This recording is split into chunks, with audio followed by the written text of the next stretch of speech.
ఇక్కడ ప్రత్యేకత ఏంటి గుడి గురించి? ఇక్కడ కాశీనాయన జ్యోతి క్షేత్రం.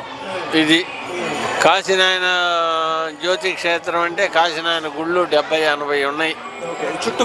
చుట్టుపక్కల ఒక 100 కిలోమీటర్ల లోపు గుళ్ళు అయితే ఉన్నాయి. ఎక్కడికి పోయినా ప్రతిరోజు అన్నదానం ఉదయం 8 కాడి నుంచి నైట్ 10 దాకా. కాకపోతే దీని ప్రసిద్ధి ఏంటయ్యా అంటే నాయన ఇక్కడే తనువు దాలించి సమాధి అయ్యాడు. ఎన్నున్నా ఎన్ని బ్రాంచీలు, ఇది హెడ్ ఆఫీస్. నిత్య అన్నదానం అనేది ఇక్కడే కాకుండా అన్ని గుళ్ళల్లో జరుగుతుంది. అన్ని గుళ్ళలో జరుగుతుంది. కాశీనాయన ఆశ్రమం అని ఎవరైతే బోర్డు పెట్టుకొని ఒక పటం పెట్టుకుంటారో రోజు 1000 మంది పెట్టలేకపోయినా 10 మందికైనా భోజనం పెడతారు వాళ్ళు.